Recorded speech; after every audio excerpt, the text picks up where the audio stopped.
Okay, so Bismillah ar-Rahman ar-Rahim. وَالْمَاءَ الْمُسْتَعْمَلْ لَا يُطَهِّرُ الْأَحْدَاثِ. So now this is talking about the type of water where the color, the smell, the taste are all the same as normal water. The only thing about this water is that this water comes under what we call najasa hukmiyah. So najasa hukmiyah means that its impurity has been stipulated by the Sharia. So it's something that we can't detect ourselves, but it's stipulated by the Sharia. So al-ma' al-musta'mal is what they call that water. This refers to that water that when you perform wudu or you do ghusl, all the water that drips off your limbs, if you were to gather that up, that's known as ma' al-musta'mal. Yeah, so ma' al-musta'mal. Now, there's an ikhtilaf between the scholars about the ruling of this water. Because there's nothing explicit from the Prophet ﷺ or in the Quran about this water, the scholars have derived different rulings. So on the one hand, you have the Shafis, the Malikis and others. They say that ma' al-musta'mal, the ruling of this is that it's considered like normal water. If you get water and you roll it off your arm, is it clean or impure? It's clean, isn't it? So they say it's clean and hence it's mutahhir as well. So it's tahir, clean, and number two, it's purifying. So we're going to use these two words. Tahir means clean, mutahhir or tahur, another word for it, with the fatha. Tahur means purifying. So sometimes a water might be clean, but it's not purifying, meaning you can't use it to perform wudu. Like for example, if you got water and you made tea from it, that's clean, tahir, but you can't do wudu from it. Or for example, if you got water and you added something to it and you cooked it, it's clean, you can't do wudu from it. Or for example, you got some water, you added some ribena to it, it's clean, but you can't do wudu from it. So this is something which he talks about here, they talk about. So they say, look, why do you have to give this ruling, this water, a special ruling? You don't, because look, in Arabic, the word that Allah uses for the water is أنزلنا من السماء ماء طهور فاؤول. And if you look in the Arabic language, linguistically, you find that any word that comes on the pattern of fa'ul, ghafoor, yeah, ghafoorun, fa'ulun, qatu'un, it means something that is used time and time again. Ghafoor, Allah forgives time and time again. Yeah, so ghafoor, time and time again, ghafara, ghafara, ghafara. You sin, He forgives. You sin, He forgives. You sin, He forgives. So it's ghafoor. Qatu, qata'a yaqta'u. So like a scissors, you can call it a qatu because it cuts again and again and again and again and again and again. So therefore, if you apply that same linguistic analogy to the word tahur, what should that mean then? If you use it once, can you use it again? Yeah, you can use it again. A third time, fourth time, fifth time. You can repeat using it because it won't become impure on its own. Something has to be added to it for it to become impure. So look, al-ma' al-musta'mal la yutahhir al-ahdath. Musta'mal water does not clean ahdath. Hadath, like I told you before, this is ritual impurity. Yeah, ritual impurity meaning wudu and ghusl. Khilafan li Malik wa Shafi, as opposed to Imam Malik and Imam Shafi.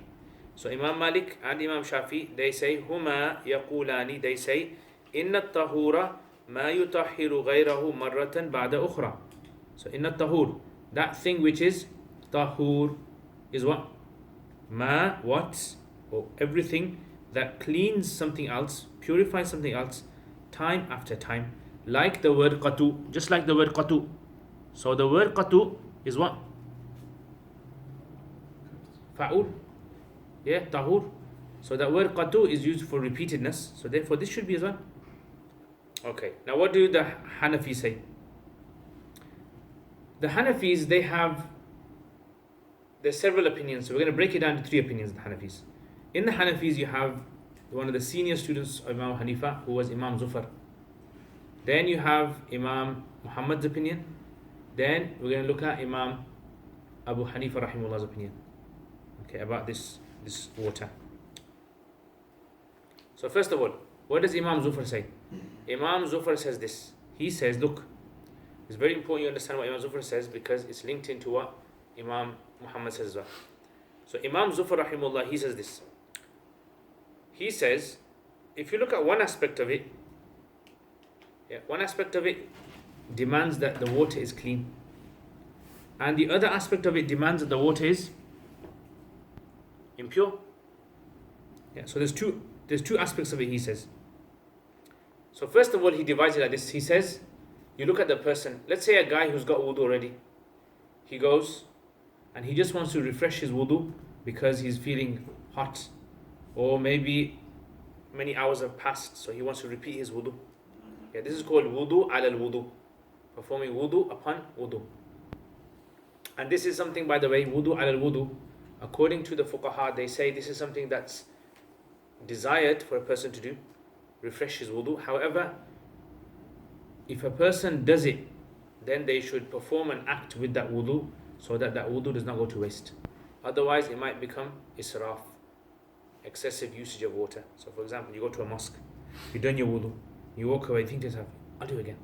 So you do it again, I'll do it again. So you might be thinking you're getting extra reward, but in reality, you're not getting extra reward because you're wasting the mosque water.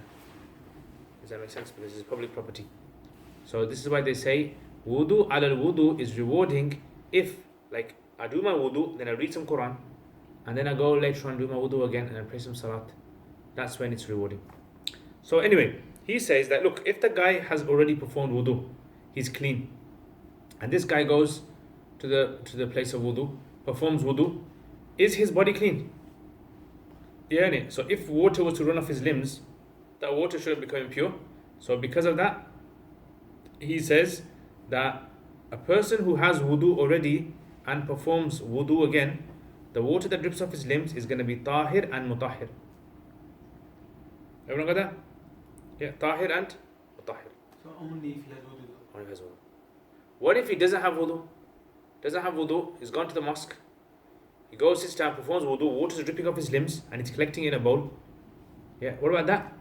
So he says that this water is tahir, but it's not tahur. It's clean. You can make tea from it if you like. You can drink it if you like, no problem.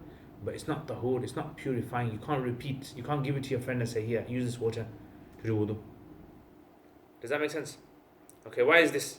He says because when the water dripped off his limbs, this limb that he has, technically, is it clean? It depends on how you look at it. Physically, it's clean. There's no urine, blood, feces, or anything like that on it. So physically, it's clean. It's like spilling water onto a table, and then collecting it. Is that water still clean? Yeah, it's clean. So by that, it's considered to be tahir. But if you look at what the water is doing, that water is purifying him, meaning putting him in a state of wudu. So therefore, that water should be considered to be impure. So one aspect is demanding that the water is clean, and the other aspect is demanding it's impure. So he acts on both of them. Shibhain. Amalan bi shibhain, meaning that he said, okay, I won't say the water is totally impure, nor will I say that the water is totally usable. I'll say the water is tahir, it's clean, but not purifying. Does that make sense? Explain again, please. So look, he says if there's a guy who needs to do wudu, no, he doesn't refresh his wudu, he needs wudu. So he goes to perform the wudu. When he does that wudu, technically it's water running off his limbs. So the water should be clean. But after he's finished his wudu, he's become in the state of wudu now. So something's happened there.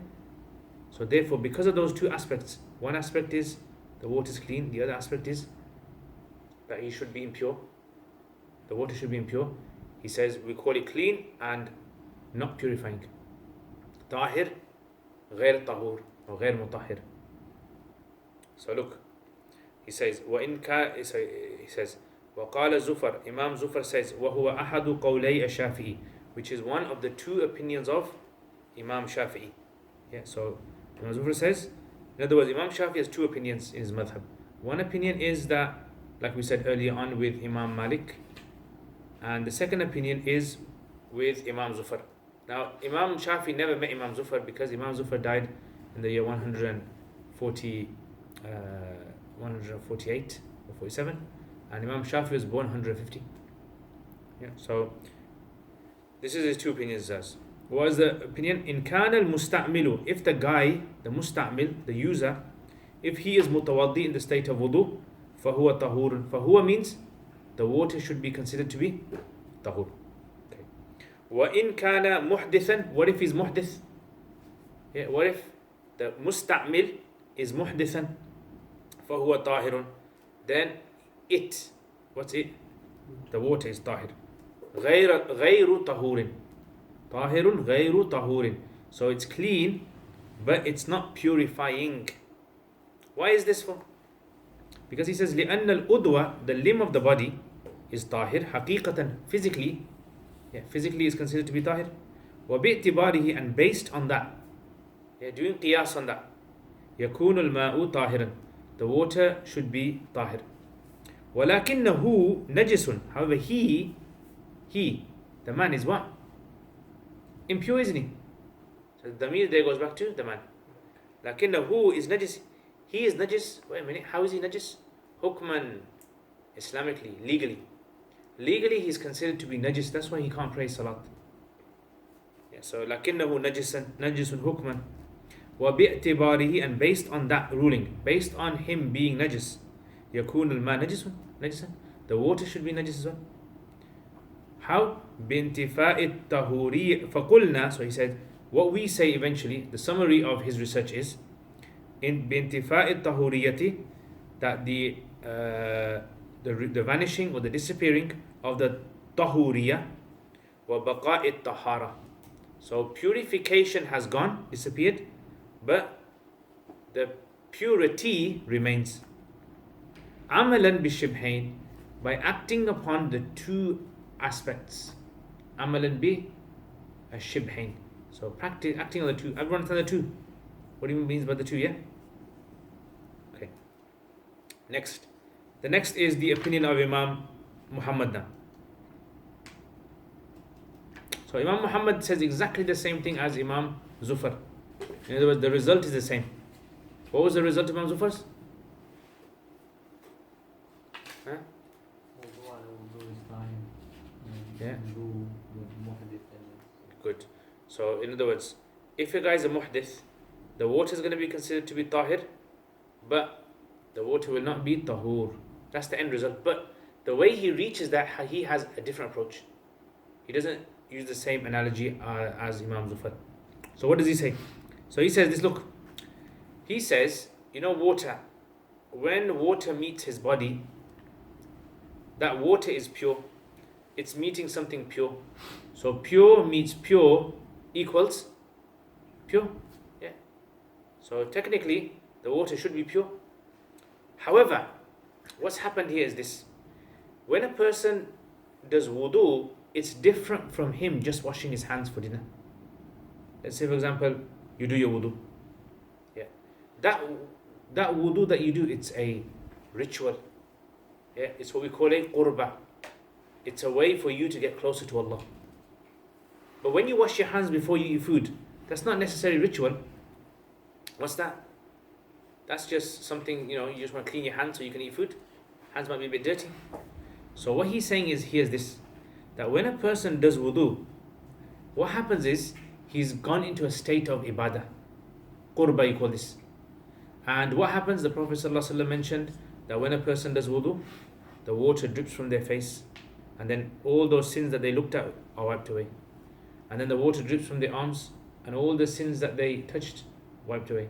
And then they wipe their head, and then they wash their feet, and all the sins are wiped away. Does that make sense? Yeah, so in other words, he says, when you, imagine qurba like a big machine, and you pass something through it, it goes in one way and it comes out something else. So it's exactly the same thing when a person does wudu.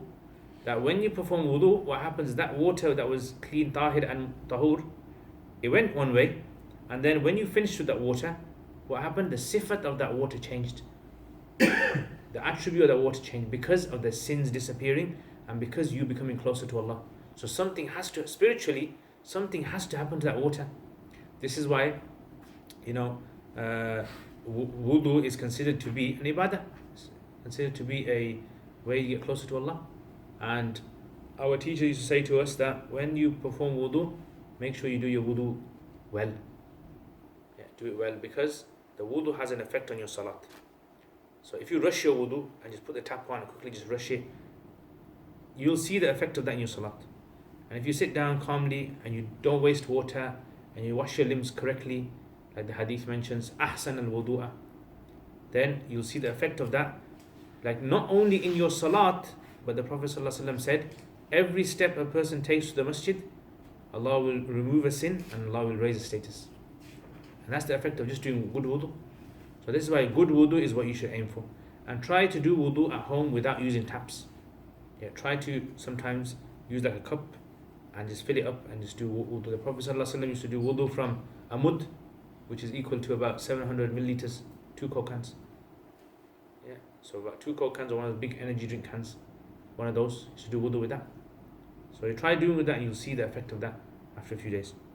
So anyway, so Imam Muhammad, what he does, he brings an analogy now. So in fiqh, right, what happens is, because all fiqh is all linked together, yeah, it's come from the Quran and Sunnah, it's all linked together. So you can draw analogies from one aspect of fiqh and you can bring it into wudu. How does he bring an analogy here? He says, look, you know, if you got money, pounds, dollars, whatever, and you take that and you buy something with it, it's halal. Yeah? However, that same money, if you intended to give it to a poor person now, what happens to it? You intended ibadah, didn't you? You intended something to get closer to Allah. So when you give charity to someone, that money now has been affected. The sifat of that money changes. So it changes in such a way that this money now cannot be used by certain people in the community.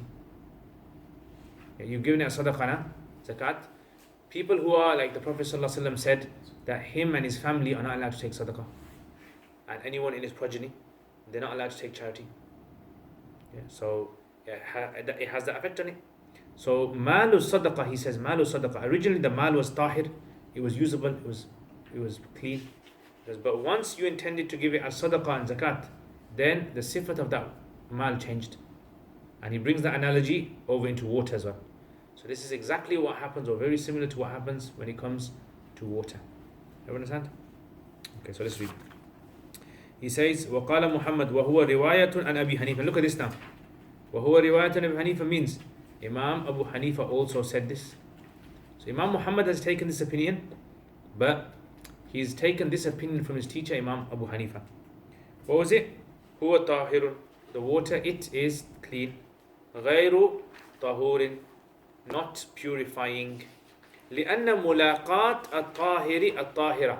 Because the mutual meeting of something clean with something else that's clean, لا توجب التنجس, does not necessitate becoming impure. تنجس يتنجس means to become impure. So this does not necessitate it becoming impure. إلا أنه أقيمت به قربة. Except, however, لكن. إلا here means لكن. إلا منقطع, استثناء منقطع.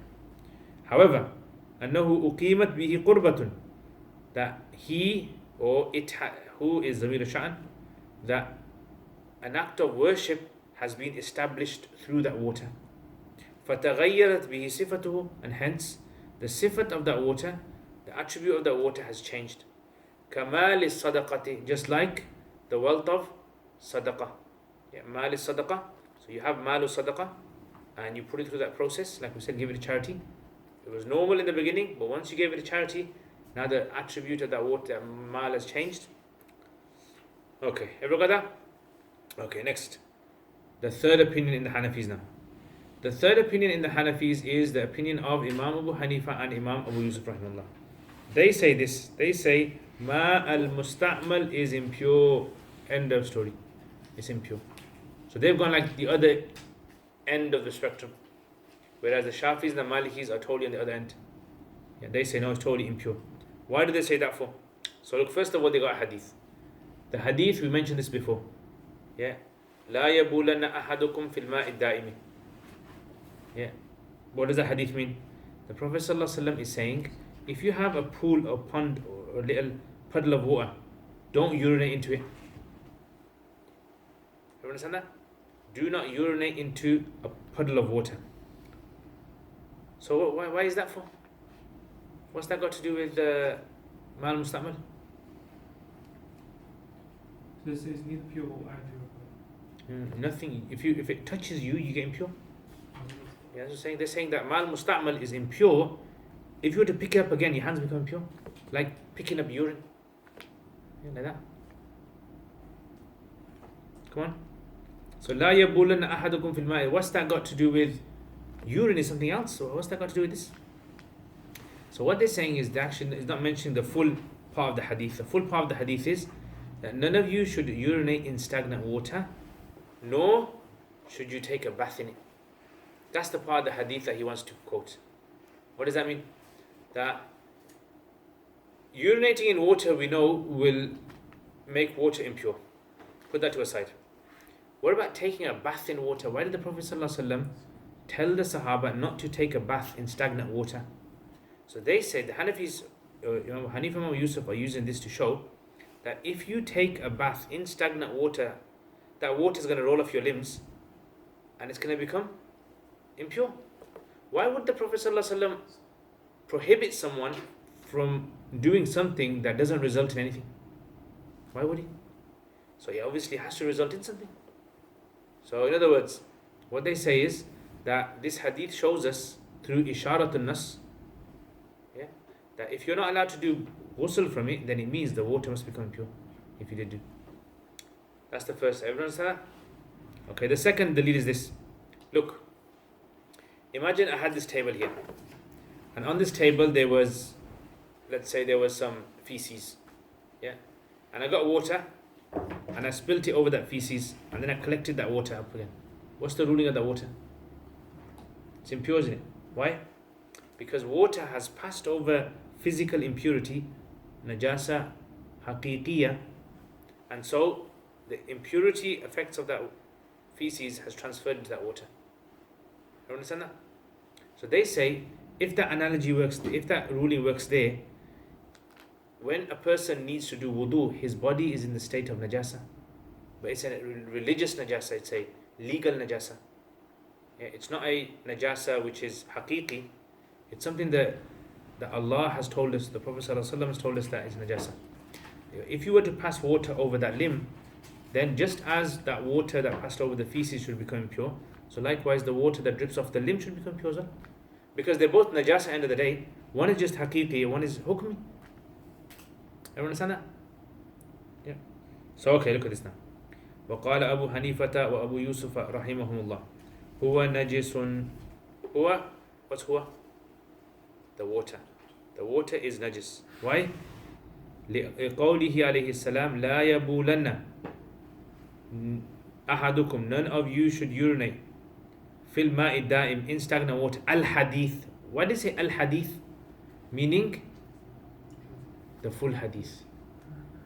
So if you didn't know that this hadith has come before, yeah, if you remember, this hadith came on page 54. Yeah, it came before. لا يبولن أحدكم في الماء الدائم ولا يغتسلن فيه من الجنابة. Yeah, you would know this. You would think, how can what's the hadith got to do with? Yeah. Okay. And the logical reason, remember we said last time that Imam Hidayah does not need to bring a hadith. Does not need to bring logical reason after he's brought a hadith, but he does it just to show the logical aspect of it as well. لأنه ماء, because it is water. أزيلت به النجاسة الحكمية, by which najasa al-hukmiyah has been removed. I.e., if I did wudu and I collect it in a bowl, that water is ma, it's water. Uzilat bihi najasa al-hukmiyah. Najasa hukmiyah that was on my body has been transferred into it. فَيُعْتَبَرْ بِمَاءٍ, so it will be treated as, qiyas will be done, yeah, analogy will be drawn with water. Uzilat bihi najasa al-haqiqiyah, that water which has been used to remove najasa haqiqiyah. Everyone understand that? Okay, now this is quite a harsh ruling now, yeah, because we all do wudu and it's very difficult for us to abstain from. So some of the Hanafis discussed what kind of najasa are they talking about, because we know that in the Hanafi madhab, najasa is divided into two types: najasa ghalidha which is considered to be a severe form of impurity, and najasa khafifa, which is considered to be a lighter form of impurity. Yeah, so there's an ikhtilaf of how do you deduce something is najasa haqiqiyya, and how do you deduce something is najasa khafifa. How is that? So this is going to come a bit later on.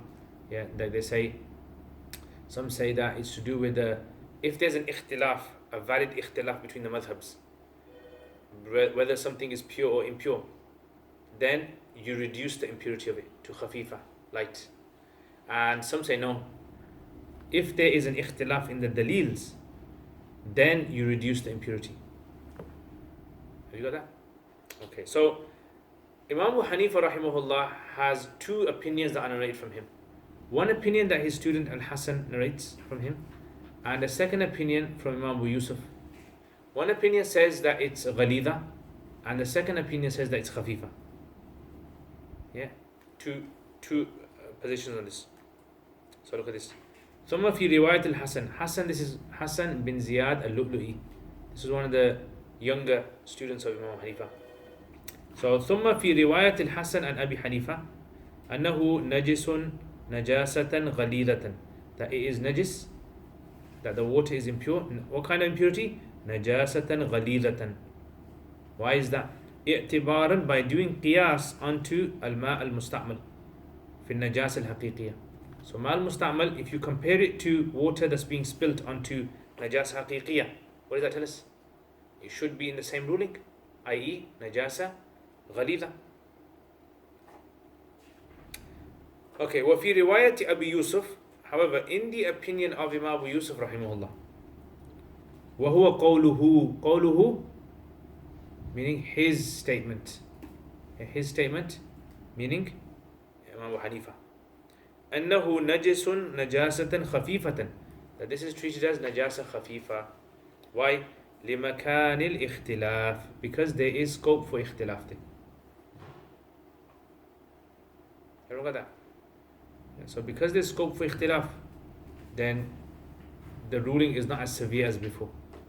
So this is why in Islam, in fiqh, we believe that wherever a ruling there is an ikhtilaf in a masala, the severity of that masala decreases slightly. Because remember in usul you guys have done that you can only call something to be haram if the dalil is the high transmission and it's of high clarity. Qat'iyul dalala and qat'iyul thubut. Okay, go.